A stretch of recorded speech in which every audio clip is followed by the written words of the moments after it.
Good morning, everybody. Welcome to today's version of Dwayne Marino, that's me, Autoversity.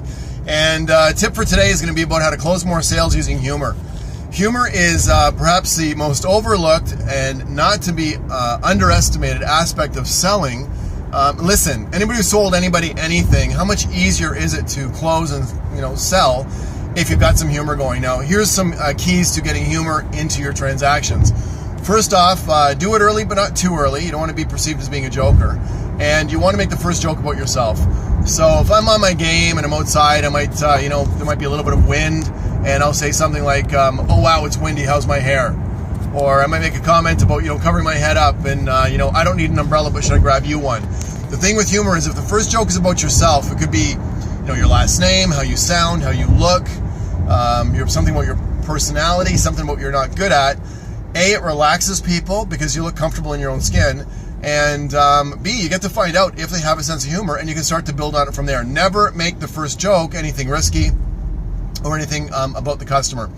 Other aspect is you want to incorporate humor into your sales process. So you've got a few standard places where you can see if you can get some laughs. In selling cars, I would say there's 4 times that I like to try to get some humor going.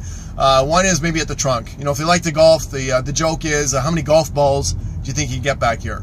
If you say, what do you normally put in the trunk? And she says, grocery bags. I say, taking a guess, how do you think, how many watermelons and tomatoes could we get back here? Something silly and a little bit, unexpected, not risky.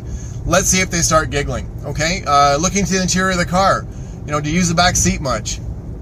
That could be taken both ways. Anybody ever called you on it, you'd go, what? Pervert? I didn't mean that. Just wondering if you ever have any kids or anything back there.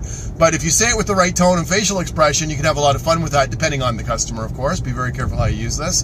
Third one is when you, somebody says, what's the size of the motor? Or, could I show you the engine or something like that? And you say, hey, listen, before I pop the hood, I'm pretty sure the engine is about this big. And you make a gesture with your arms. That's usually good for a few laughs. And the last one is, looking at the trade-in. You say, do you mind if I pop your hood? So you pop the hood and you go, oh, thank goodness. And they go, what? And you go, it's got a motor. Anything you can do to get some laughter going. What's happening on the psychological level is bonding there. People don't laugh with people if they don't like them. And the other thing that happens is you're literally changing the biochemistry. You're pushing out the stress hormones of cortisol and adrenaline, and you're replacing it with oxygen and endorphins. Big difference. Last point I want to make about humor. When you're closing the sale, if you're trying to make a joke during the close, excuse me, and you've not made any jokes yet, the joke is going to be the close that doesn't work. You've got to build on humor from the beginning, and when you are closing, if there are some problems that are happening in the transaction, if you had humor going, you can pretty much turn objections into jokes and then bypass them. Anyways, bring some humor into your day, into your life.